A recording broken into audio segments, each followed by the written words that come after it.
कश्मीर के नतीजों के बारे में थोड़ा विस्तार से बात करने के लिए एक शाहरुख से बात करूँ। कुछ चीजें मैं थोड़ा समय लेकर प्रस्तुत करूंगा, फिर जो आपके सवाल होंगे उसका उत्तर हम देने की कोशिश करें। जम्मू कश्मीर में जो डिस्ट्रिक्ट डेवलपमेंट काउंसिल्स के चुनाव हुए हैं, वो चुनाव को अगर हम 2-3 शब्दों में कहें तो लोकतंत्र की जीत है, जम्मू कश्मीर के अवाम की जीत है,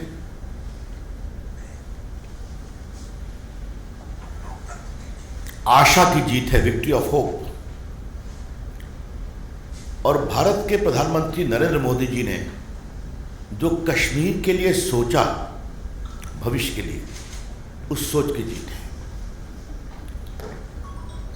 The election results of the District Development Council of Jammu and Kashmir is the victory of hope, is the victory of democracy, is the victory of the people of Jammu and Kashmir, and the victory of the larger narrative about Jammu and Kashmir, which Narendra Modi ji has thought about that state. ये बात मैं कहना चाहूँगा। इसीलिए इस चुनाव के व्यापक इम्प्लीकेशंस को समझना बहुत जरूरी है।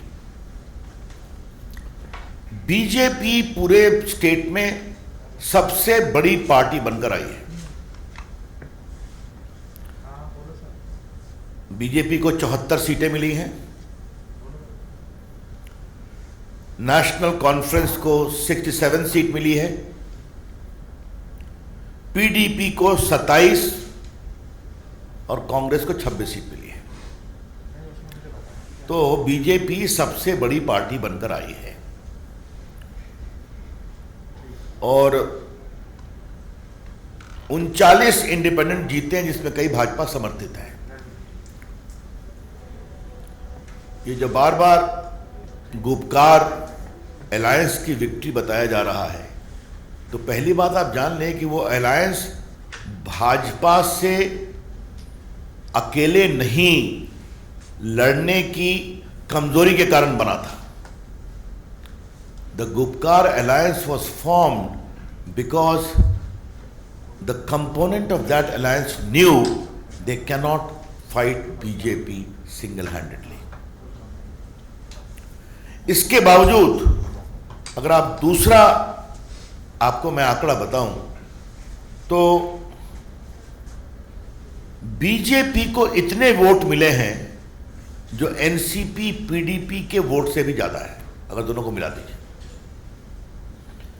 अब मैं आपको, क्षमा करिए, एनसीपी, नेशनल कॉन्फ्रेंस, पीडीपी और कांग्रेस, अगर तीनों के वोट को मिला दीजिए तो भी बीजेपी का वोट ज्यादा है उससे। बीजेपी को वोट मिले हैं 4,87,364, 4,87,364। नेशनल कॉन्फ्रेंस को वोट मिला है 2,82,514, 2,82,514, and PDP, how much? Just 57,789। और कांग्रेस को मिले हैं 1,39,382, 1,39,382। तो बीजेपी के 4,87,364, इसकी तुलना में आप एनसी के 2,82,000, पीडीपी के 55,000 और कांग्रेस के 1,39,000 को जोड़ दें तो बीजेपी का वोट इन तीनों से ज्यादा है। तो ये एक बात को समझना बहुत जरूरी है कि BJP single largest party, BJP highest number of votes. ये मुझे इस बात का बहुत प्रसन्नता है कि एक मिनट बस, प्रसन्नता है कि कश्मीर में घाटी में कमल खिला है।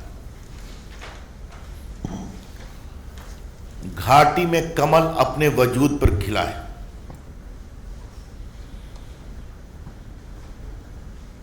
आज मैं सबसे पहले अपने प्रधानमंत्री नरेंद्र मोदी जी का अभिनंदन करना चाहूँगा। उनके प्रति वहाँ के लोगों की आस्था है। मैं जम्मू कश्मीर के अवाम का खुशामदीद कहूँगा, अभिनंदन करूँगा। We are very proud of you. Kashmir की जनता, हमें आप पर बहुत गर्व है। और हमें अपने पार्टी के कार्यकर्ता, अध्यक्ष से लेकर सभी जम्मू कश्मीर के, अपने राष्ट्रीय अध्यक्ष, अपने गृह मंत्री जी की सोच, आज मैं सबों का अभिनंदन करूंगा। क्योंकि हमारे कार्यकर्ता, क्योंकि मैंने खुद कश्मीर में काम किया है, वैली में भी गया हूँ, पहले भी और अभी धारा 370 के हटने के बाद। तो वैली में काम करना कितना कठिन था, उसमें अगर हमारे कार्यकर्ताओं ने हिम्मत दिखाई, कई शहीद भी हुए, तो आज का दिन उनके अभिनंदन का है और उनके लिए गर्व करने का है। मैं आपको 2-3 बातें और बताना चाहूंगा। कश्मीर की जनता ने बहुत बड़ा तमाचा लगाया है अलगाववादियों पर। A resounding slap to the extremist, separatist, terrorist and their patrons. ये मैं क्यों कहना जा रहा हूं, जरा आपको मैं कुछ बताना चाहता हूं, और ये आंकड़े आपके लिए बहुत जरूरी है। कुलगाम में 28.9% वोट पड़ा, शोपिया में 17.5% वोट पड़ा। ये सब उनके दबाव के इलाके। और पुलवामा, जहां पर जो टेररिस्ट का एक हॉटबेड है, आपको पता ही है, वहां रोज टकराहट होती है, जहां पर जनता निकलती नहीं थी, वहां भी 7.4% वोटिंग दर्ज की गई। और इस बात को आप कभी नहीं भूलें कि 18 के पंचायती चुनाव में भी 1.1% ही वोट पड़े थे। तो मैंने आपको ये, अब जरा मैं आइए आप, ये मैं सोपोर गया हूं, नॉर्थ कश्मीर। ये अलगाववाद से त्रस्त रहा है, अब नहीं, मैं देख के आया हूं। वहां पर 23.8% वोट हुआ है सोपोर में। आपके टीवी चैनल पर इन इलाकों का नाम रोज आता रहता है। लोकसभा चुनाव में 2019 में खाली 7.6% वोटिंग हुई थी। तो इस बात को समझें आप। सोपोर का उदाहरण मैं विस्तार से इसलिए देना चाहता हूं कि लोकसभा के चुनाव के बाद धारा 370 हटाई गई 2019 के वोट के बाद। वहां पर लोकसभा की वोटिंग हुई 7.6% और अभी डीडीसी के चुनाव में वोटिंग हुई है 23.8%। तो इसलिए जान करके मैं ऐसे इलाकों की जानकारी आपके लिए रखना चाह रहा हूं जो जानना बहुत जरूरी है। आपने एक और नाम सुना, बांदीपुरा। वहां भी आपको बहुत खबरें मिलती रहती हैं सिक्योरिटी फोर्सेस से। नॉर्थ कश्मीर के बांदीपुरा में 51.7% वोटिंग हुई, 51.7%। और पंचायती चुनाव में थी 44% और लोकसभा के चुनाव में थी 23%। आपने एक और नाम सुना होगा, गांदरबल। ये नाम भी बहुत आता है टीवी पर। गांदरबल में 43.4% वोटिंग हुई है। अब इसलिए मैंने पूरे इलाके वैली का नहीं बताया, सिर्फ मैंने सोपोर बताया, मैंने गांदरबल बताया, मैंने बांदीपुरा बताया, मैंने कुलगाम बताया, मैंने शोपिया बताई, मैंने पुलवामा बताया। तो ये सब इलाके को हॉटबेड कहा जाता था। वहां के जनता की चाहत क्या है, ये समझना बहुत जरूरी है। इसलिए मैं फिर कहूंगा, कश्मीर के अवाम की जय, जम्मू कश्मीर के अवाम की जय। उन्होंने जो तमाचा मारा है, और इसी संदर्भ में मैं इसे आपसे एक बात और कहना चाहूंगा कि जिस प्रकार से वहां की जनता आई, इसका कारण क्या है? इसका कारण समझना चाहिए। लोगों ने पहली बार लोकतंत्र में ईमानदार चुनाव को जमीन पर देखा, विशेष रूप से वैली में। याद करिए, लोकसभा में फारूक अब्दुल्ला साहब आए हैं श्रीनगर से, कितना परसेंट वोटिंग हुआ था? शायद 7% हुआ था। याद है आपको ना? श्रीनगर की बात मैं कर रहा हूं, अभी की कहानी मैं आपको बताई। और ये क्यों हुआ? क्योंकि राष्ट्रपति शासन में सरपंचों का चुनाव हुआ था। याद करिए 2018 में, उस समय आर्टिकल 370 नहीं समाप्त हुआ था। तो 2018 में राष्ट्रपति शासन में नरेंद्र मोदी जी की सरकार ने निर्देश दिया कि पंचायतों का चुनाव कराओ।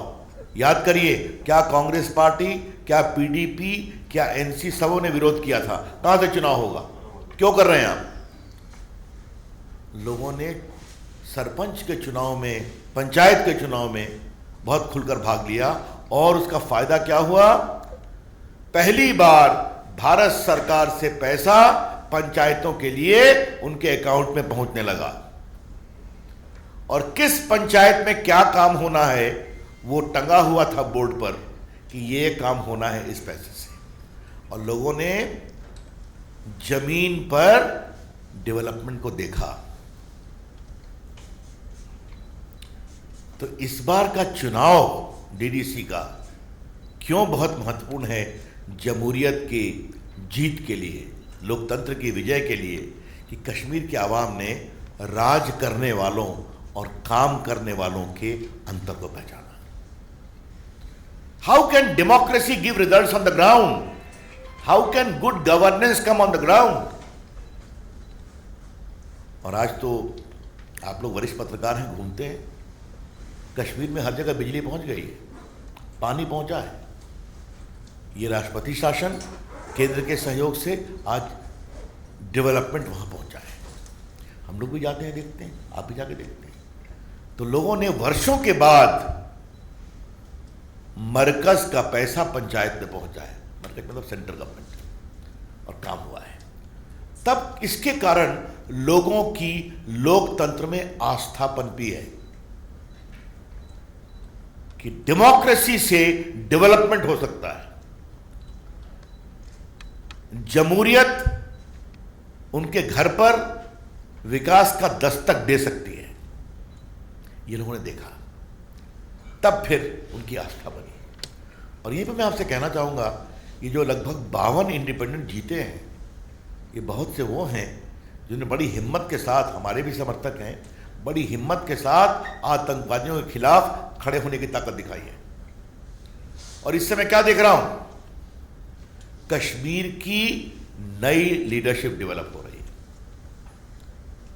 आज मैं अपने पार्टी के सभी जीते हुए लोगों का अभिनंदन करूंगा, बाकी का भी करूंगा।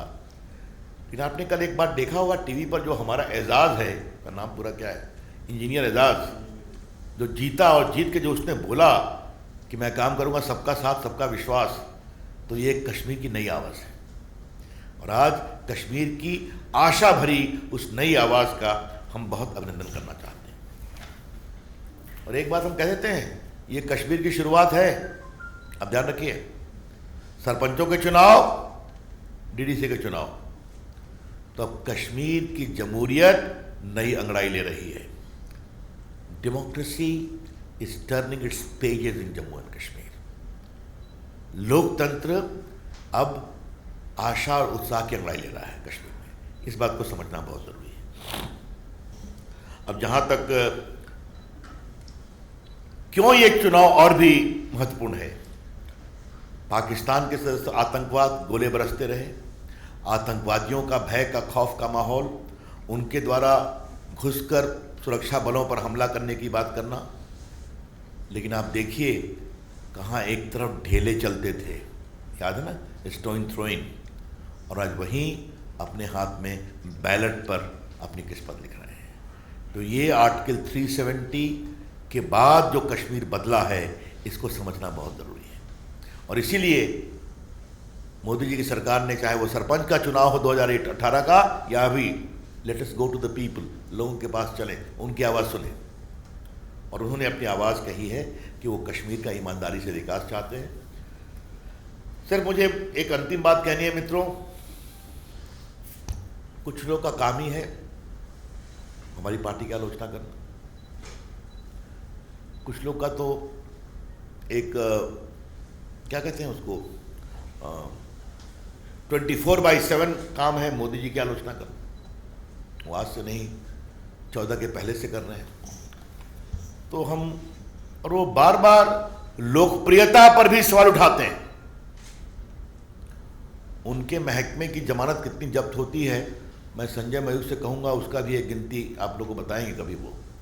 लेकिन वो बार बार जब बात करते हैं तो आज एक बार फिर लास्ट ईयर जीते लोकसभा, बिहार जीत कर आए, राजस्थान जीत गए, हैदराबाद जीत गए, कश्मीर में सबसे बड़ी पार्टी बन गए तमाम अनिश्चितताओं के बावजूद, और बोडोलैंड टेरिटोरियल काउंसिल में जीते, अरुणाचल प्रदेश के स्थानीय निकाय चुनाव, लद्दाख हिल काउंसिल, ये सब जगह जीत रहे हैं।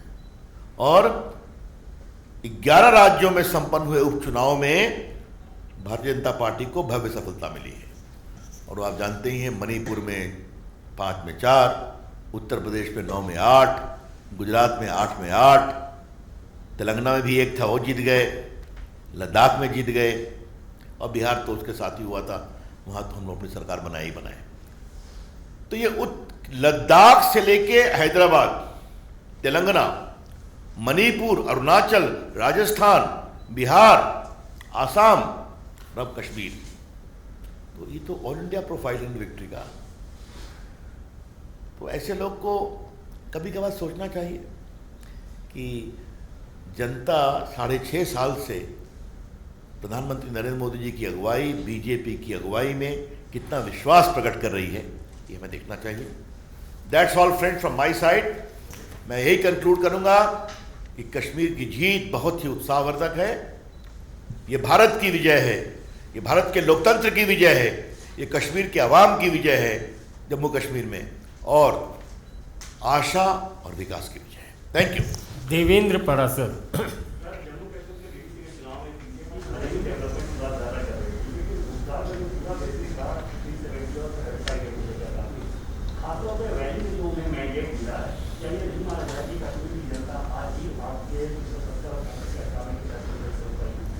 देखिए, ऐसा है कि ये उनका कहना है ना, वो तो साथ में आए बिकॉज हार के डर से ना। मैंने इसलिए तो आज आपको आंकड़ों से बताया, इसलिए वो अपने जीत की व्याख्या अपने तरीके से करें। हमारे इस जीत की व्याख्या है, वहां की जनता नया सोचती है, इसलिए आज मैंने आपको बहुत विस्तार से इस पूरे प्रदेश को रखा। ब्रजेश जी।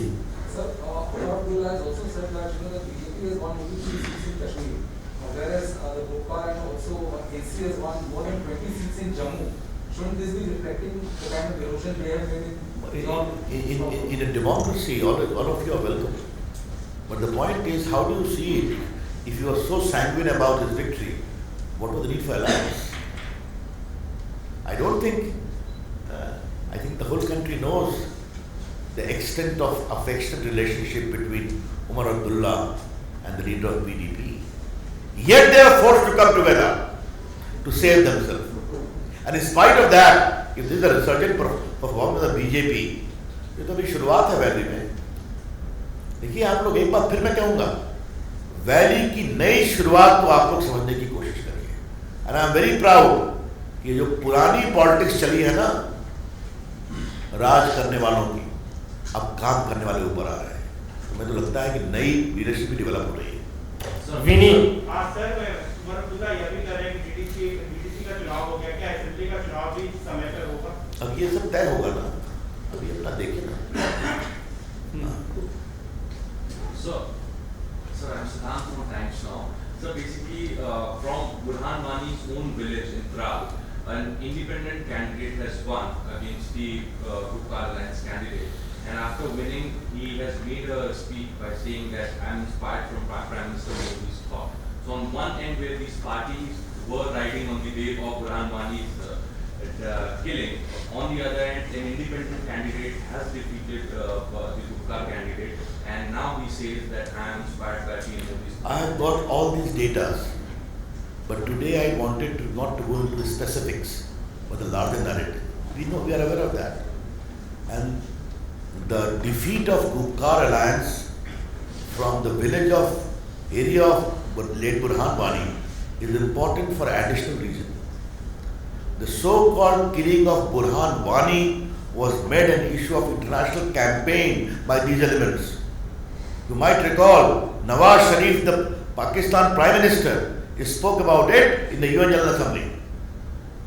तो अगर वहाँ पर भी गुपकार हारती है तो फिर कहूँगा कश्मीर की हवा कैसी बह रही है समझना चाहिए। विक्रांत। सर आपने तीनों पार्टियों को जो वोट मिले उससे ज्यादा बीजेपी को वोट मिले, ये डाटा पूरा दिया। आप लोग सर डेवलपमेंट की बात कर रहे थे, लेकिन गुपकार अलायंस का सबसे बड़ा मुद्दा ये था कि 370 को वापस लाएंगे। तो आपको लगता है सर कि 370 के पक्ष में भी जनता ने अपना मैंडेट दिया? देखिए, आप अगर मुझसे ये पूछते हैं तो इन लोगों ने कभी प्रचार किया क्या? कल तो मैं आप ही लोगों के चैनल पर कह रहा था, वो लोग कोई तो प्रचार करने नहीं गए, तो प्रचार में उन्होंने ऐसी कोई बात नहीं कही। हम फिर कहेंगे इस पूरे बदलते हुए माहौल को समझना चाहिए, बिल्कुल स्पष्ट। और जहाँ तक धारा 370 का सवाल है तो स्पष्ट रूप से कहा जाए धारा 370 इतिहास है। बहुत बहुत धन्यवाद। सर सिद्धांत हो गया। अगले रुक जाइए ना एक सेकंड।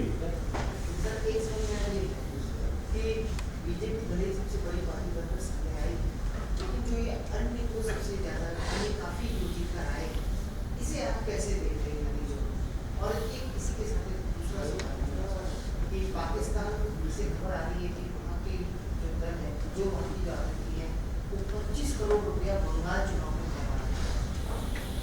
अच्छा, पहली बात यह है, मैं आपसे कहूँगा कि जो इंडिपेंडेंट जीते हैं उसमें से ऐसे बहुत बड़ी संख्या में वो है जिन्होंने गुपकार को हराया, ये पहली बात।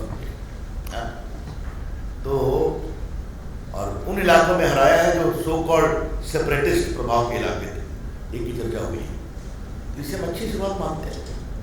कई लोगों ने मोदी जी की तारीफ भी की है, तो मिलकर काम करने का भी भविष्य है। हम यही कहेंगे कि डीडीसी के माध्यम से विकास का काम बिना डिस्क्रिमिनेशन के होगा, जैसा कि सरपंचों के चुनाव में होगा। तो बाकी जो बंगाल का सवाल है उसका जवाब देंगे, उससे कोई चिंता नहीं किया। चलिए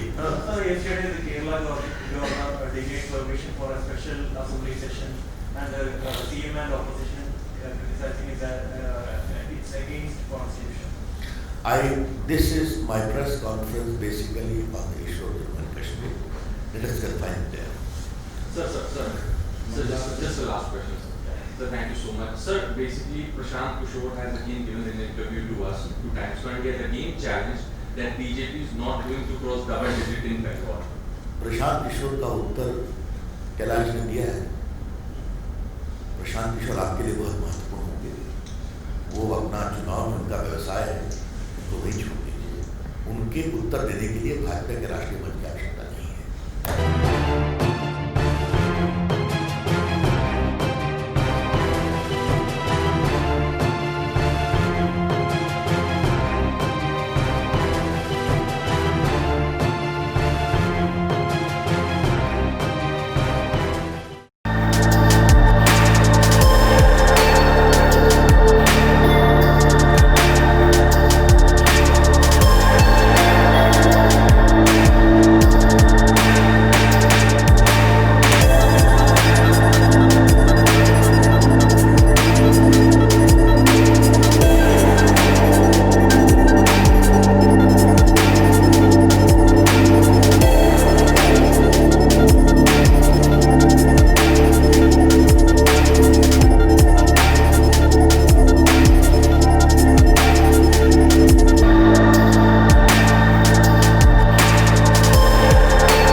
Download Tarang online radio app from Google Play Store.